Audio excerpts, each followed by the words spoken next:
Hey everyone, welcome to session number 12. So hopefully you were learning some assertive skills from last time and being able to use those and noticing a difference in your life and in positive changes. So today we're going to talk about courage and also humor and the importance of that in our recovery from anxiety and depression. And so we're going to start out today with a very, very simple skill and one you probably already do and may have not have realized the benefits to it. So I'll put that video on and catch up with you here in just 1 minute.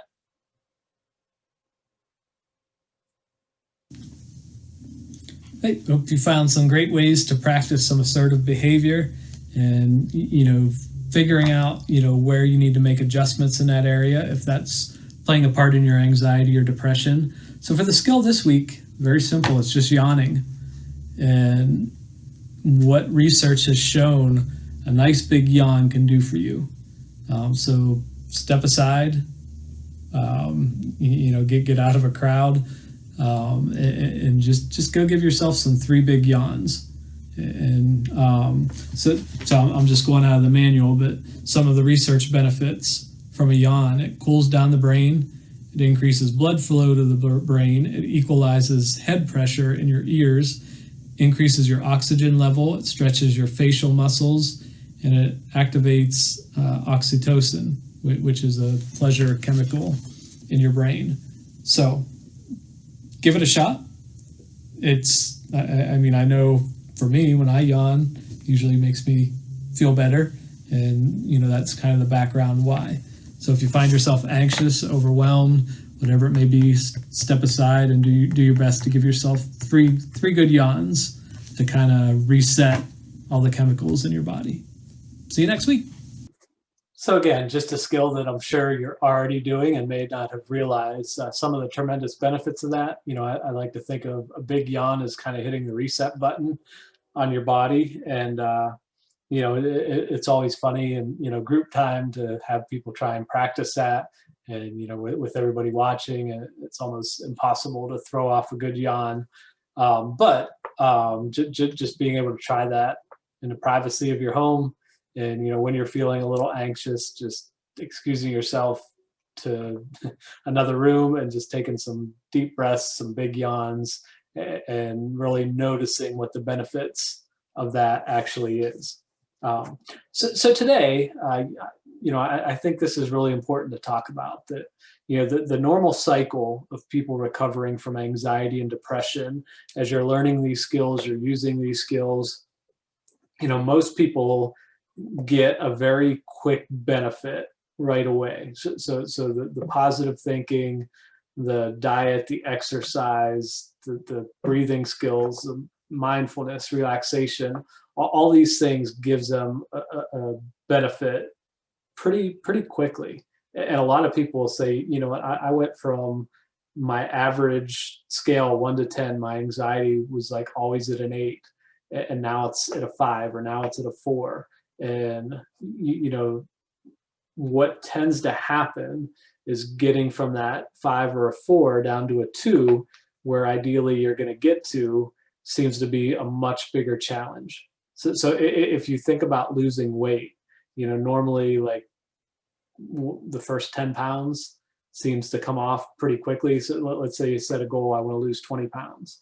Normally those first 10 pounds may not be so bad, so much of a challenge, because you're changing like your diet and your exercise, and you're doing things, and then your metabolism readjusts, and getting from 10 pounds to 15 pounds is quite a little bit more of a struggle, and then trying to get those last 5 pounds is an absolute nightmare. But like I said, as long as you keep up with it, and you keep going through your routine, and you continue with good diet, exercise, eventually those 5 pounds come off. So what we're going to talk about today is kind of like some of the roadblocks and things that, for somebody going through a diet, it might be Christmas.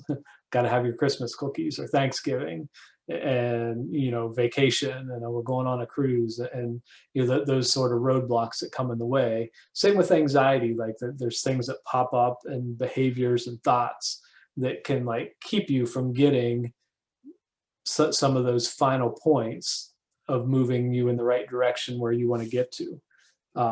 So just a couple points there. If you look at point number one, all change is supposed to cause discomfort. So, it's, if you said, hey, I've been going through this program and like I've felt great the entire time, like nothing's really challenged me, nothing's really like made me feel uncomfortable at all. Like, I would say that's not normal. Like, the normal is you're breaking habits, you're changing things. The same way if you wouldn't quit smoking and say, man, I feel great. Like there's no negative feelings, results of not having the cigarettes. In the same way, when you're doing these new habits, new behaviors, like it's totally normal for you to like have some discomfort and some feelings, and not to allow those to bring you in a negative direction. Not to say where you're at now it shouldn't be your goal. You want to get better. You want to keep moving in the right direction. And let's talk today about how you can do that and keep moving in the right direction. All right. So first, you're the only one with the power to overcome anxiety and depression. So, over these last 12, 11 sessions, I've been giving you the skills to help you overcome your anxiety and depression. Like I can't control what you say. I can't control what you do. I can't control whether you practice the skills. I can't control whether you're doing the 10 positive thoughts in the morning. I can't control how you're thinking, how you're reacting to situations, but I can give you the skills and I can encourage you to use those. But ultimately, everything's on your plate. I don't have the power to change anybody, but I can give you the skills to change yourself. And realizing like where you're at right now, like you've been given the gift and you've been given the skills to be able to manage this and overcome this. And it's kind of on your plate to actually use those and do it. So nobody else can get you through or keep you where you're at. So again, everything's just on your plate, and it's up to you to continue to improve and reach your goals and really get to where God's designed you to get to. All right. So what we want to really look at is there's common resistance behavior. So that's the blank there is resistance that keep us from change. And, so start to identify, here are the ones that's holding me back, from losing that final 5 pounds or, dropping my number to get to where my goal was when I first started this program. So one of the things is justification. So a lot of us, we have thousands of reasons why we act the way we do.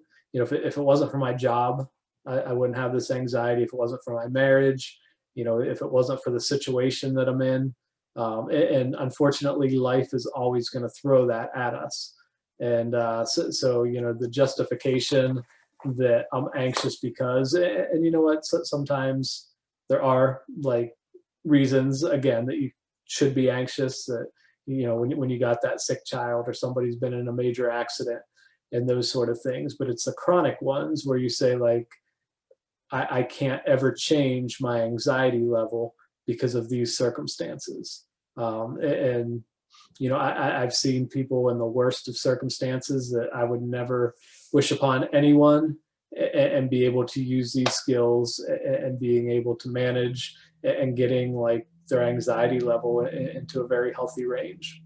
All right. So a negative attitude. So hopefully like negative thoughts it'll never become a thing of the past, but it's drastically reduced for you. But we can definitely have that negative attitude that, I'll never get myself to a 2. You can be the Debbie Downer from Saturday Night Live, that no matter what good thing gets thrown at you, like you have like some negative reaction to it. And I've worked with lots of people over the years that, had every negative excuse in the world as to why things wouldn't work. And again, the power's in your hands, and you just got to change that type of thinking with the better but believable thoughts. And no, millions of others have gotten there. I've gotten there, and you can too. So that's just the way I am. I hear that a lot, that, hey, I inherited this from mom and dad. There's nothing I can do about it. That's the way I used to think.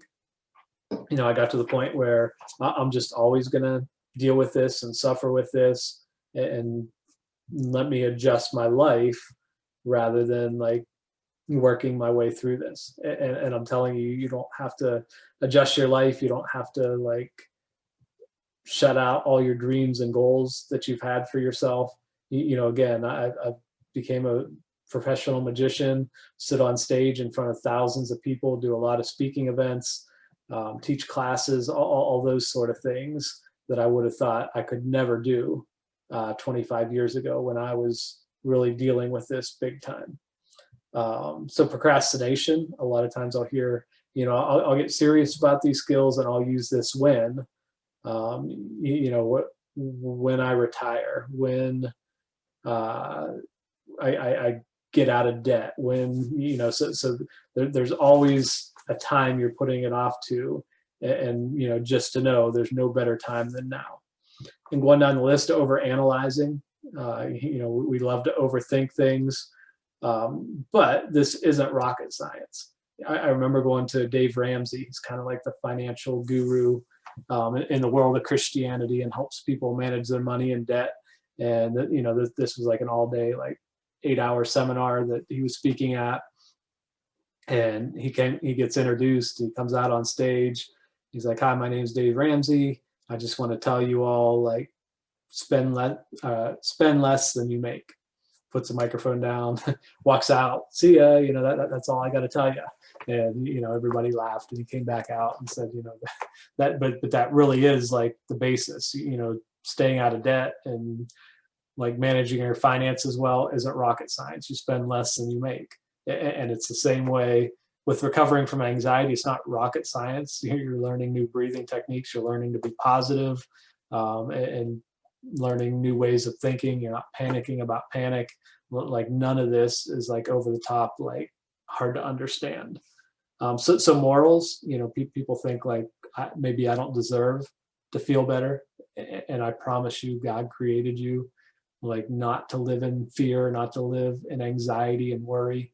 Or maybe you feel bad about not allowing people to run all over you, but knowing that, Jesus stood up to people and stood up for what was right, and you can do it too. Nobody understands me. Hopefully now that there's millions of people out there. Again, 25% plus of our population dealing with this, suffering from this, understanding all the way back in session one, all those symptoms and things. So insecurity, a lot of times I hear, what if people don't like the new me? What if people don't like when I tell them no? Or what if people don't like when like I don't like need to rely on them to make me feel better, and those sort of things. And part of that just says that's on them. Like, you need to be who God's designed you to be, and not live in anxiety, not live in fear. And if people don't like that, like, it's their need to adjust more than yours. All right, so that down there's a place. What resistance to change do you have? So again, look over that list, and I want you to put any of those resistance that you see in yourself, and then come up with a better but believable thought. And you can use that for homework if you want, or if you want to pause the video while you do that, you can do that as well. So one that I remember, like saying to myself, that's just the way I am. I'm going to have to adjust my life, my plans, my goals, my dreams. My better but believable thought was, God has so much more in store for me. I just need to trust and follow him, and knowing that, this isn't what God desires for my life, that I can overcome this, I can recover. Now, God's used it in a powerful way. My experience has allowed me to help so many other people. I have no idea, as I'm making this program now, like how many people will be watching this, how many people that it could potentially help. But God knows. And he has helped me so much, and I know he's going to help you so much as well. So justification, part of that, the excuses. Right now work is just too stressful for me to help. First of all, I would say the better but believable thought, my recovery can trump all and any excuses. That this is my goal, this is my desire, this is more important than anything else. And you know, if I have like a crappy job that I just don't like, there's a lot of people that don't like their job. You know, if I'm in a marriage that's struggling, there's a lot of people in marriages that are struggling, and that is not a reason that you can't feel better, that you can't move in the right direction. And you know, you can always improve your marriage. You can always change jobs. You know, you can always, whatever the situation is, make things better, but make yourself better first. Okay, so hopefully you were able to find some things in there. Again, what's keeping you from getting to your goal and what's keeping you from feeling great. You know, I like the verse John 10:10, the thief comes only to steal and kill and destroy. But Jesus says, I've come that they may have life and have it to the full. And, you know, Jesus doesn't want us walking around at a 6 on a scale 1 to 10 on how bad our anxiety is. You know, look, really hit these excuses, these resistance behaviors, and allow yourself to get down to that 1 to 2 range, which is where you should be shooting for. And I can tell you, so many people that have been through this group has reached those marks. All right. So number 3, this is the hardest one to understand. There are secondary gains for our behaviors. And I would have told you, like, swore up and down, left and right, when I was going through this. If somebody would have said, hey, what are you getting out of this? I would have said nothing. Like, I hate it. Get it away from me. And this is something that it may be like after your recovery and you're on the right track. And it may be months from now, even years from now, you'll come back and look at this and look back and say, oh, you know what, maybe there was some things I was getting out of this. All right. So some subpoints. We are all creatures of habit. So 65% of the things you do today, you're going to do tomorrow as well. So even bad behaviors, we get something out of. So if you're a smoker, if you're a drinker, if you're a negative person, like there's reasons behind that. So be willing to take an honest look at secondary gains. So you can see a list of some secondary gains that may be a part of anxiety or depression. So some people gain attention. So when you have panic attacks, you know, when you're extremely anxious and, you know, tearful and that sort of thing, maybe you get extra attention from your spouse, maybe you get extra attention at work, those sort of things. You know, you can avoid responsibility, and I can't do it, I'm too anxious today.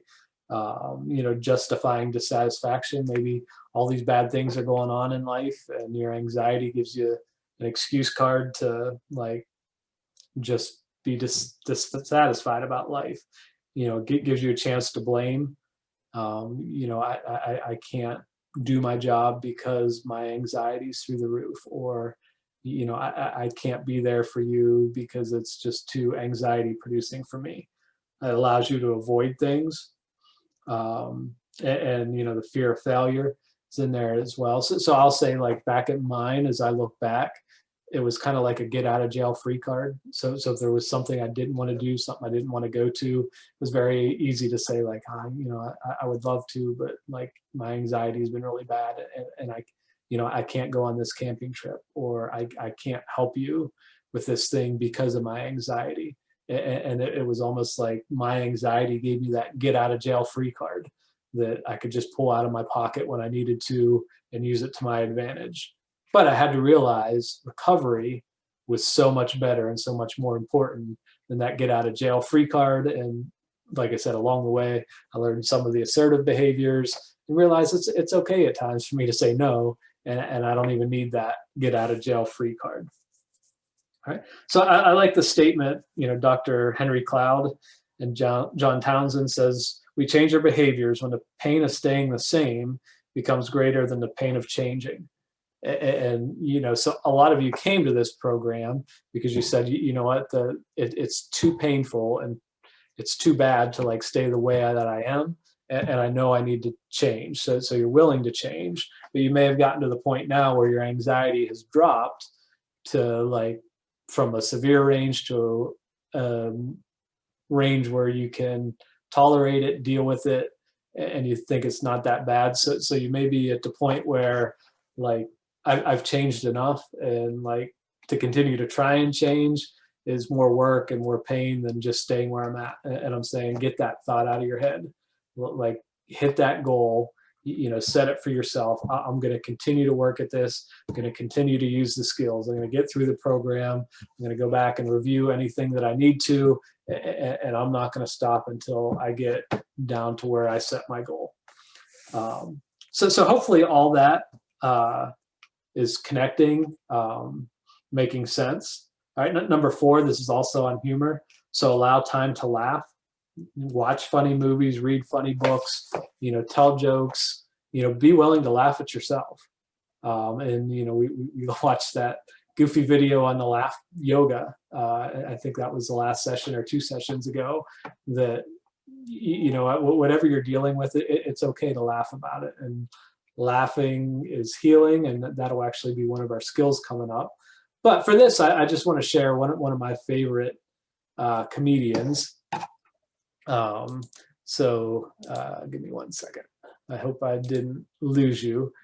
But let me come back just to make sure. So Michael McIntyre is I'm assuming he's a British comedian, but he has YouTube videos that are hilarious.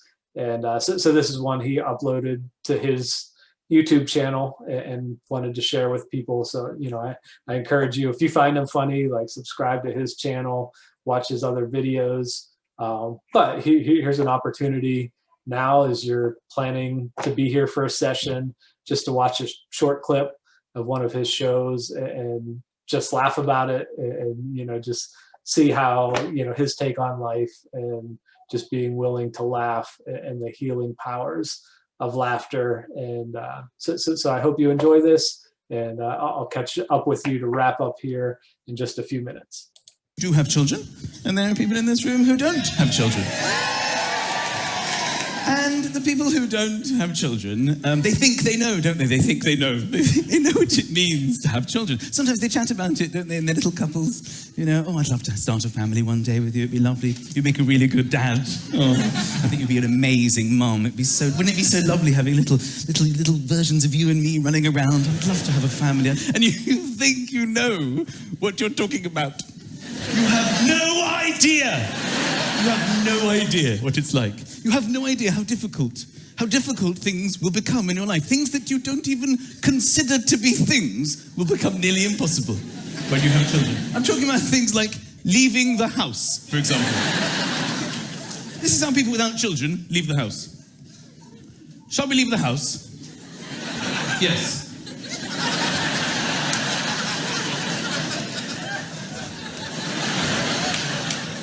This is how I leave the house almost every day. Lucas, Oscar, come downstairs. We're late. Why aren't you downstairs? Put your shoes on. I don't know where my shoes are. Put your shoes on. Go and find your shoes. Where did you see them last? On my feet. After that, get your shoes on. Come here, come here. Arms up, arms in, arms in, arms up, arms in. That's my wife. She's so tired, she can't dress herself. Arms in. What arms, darling? Where are we going? I want to go to bed. Where are we going, darling? Darling, you've got Lucas's shoes on your hands. I found your shoes, darling. You put your shoes on. Where's Ozzy? Come downstairs! We're late!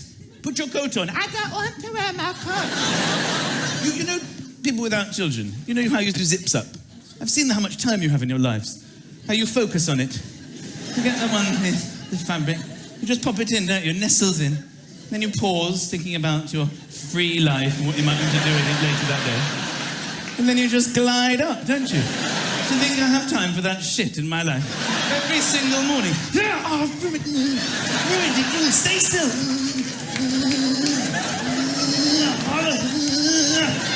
You're going to have to put another coat on. I can't. I've ruined this zip. I'm sorry. I've made the situation worse. Ozzy! My 3-year-old will never come downstairs.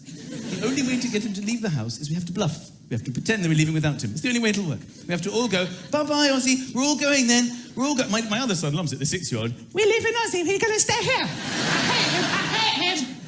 Don't be so rude about your brother. Say goodbye. We're not really leaving. We're pretending to leave, okay? Say goodbye. Bye-bye. Bye-bye, Ozzy. Bye-bye. But he doesn't care. He just goes, bye-bye. Then we have to come back in and explain to him, we're not really leaving, darling. We love you. It's okay. I'll buy you something if you come. Will you come if I buy you something?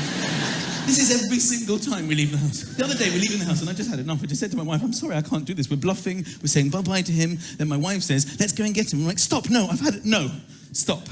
I cannot go through this every single time we leave the house. It's driving me insane. Okay? I say we call his bluff. I think he has to learn a lesson. Okay? Let's go. Let's just go. Let's go to Corfu. Let's have a nice holiday. You've no idea what it's like. You childless people. You have no idea. Driving, you go driving. You drive in cars, don't you? Driving along. Yay! What's the biggest drama you have to put up with? Oh, it's a bit chilly. Oh, put the blower on. Oh, that's nice now. Oh, look, they've opened a new Carluccio. We should go there. We could go there any night. We could go there any night. Oh, what's this song? I love this one. Freedom! Freedom!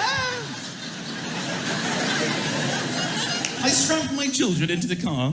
I work out what'll cut off the blood supply, then I ease it a bit. Stay there! We try and behave normally. Oh, what's this song? It's the wheels on the bus. Go, dun, dun, dun, dun, dun, dun. Again! Look, there's a new Carluccio's there. We will never go there. The other day I was checking my children in the rearview mirror to see that they're safe. We're on the motorway, okay? You just angle it to check that they're both okay because, you know, you're looking after them. Neither of them were there. They had both wound the windows down and had their heads on the motorway out of the window. Yay! Both of them, either side. Yay!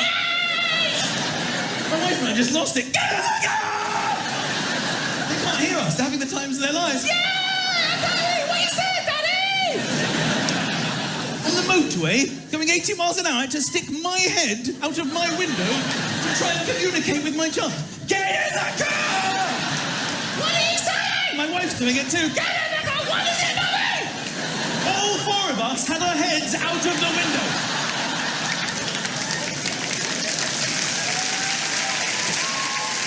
Meanwhile, a childless couple is driving past. Oh, look at the kids. I'd love to start a family one day. You have no idea what you're talking about. Sleeping. Sleeping at night. This is how people without children. Yeah, most nights, yeah. Good night, darling. Good night. Good night. Sometimes you go, sleep well, and the other one goes, I will. I will. That's how cocky, how arrogant you are. I will, I know I will. Good night, darling. Have a good sleep. Good night. It's been a long time since my wife and I said good night to each other, okay? Now we just go, good luck. Good luck to you today. All through the night, they're screaming, Daddy, Daddy, Daddy, Daddy. Sometimes they just wake up wide awake in the middle of the night. I'm asleep, it's like 2 o'clock in the morning. I wake, you know, when sometimes you don't realise it, but you sort of half open your eyes. Sometimes when you're asleep, I half open my eyes. My son is in my face. Ah! What the hell are you doing here? What time is it? What time is it? 2 o'clock in the morning, what do you want? I want to go to school. Go to school? What are you talking about? It's to go back to bed.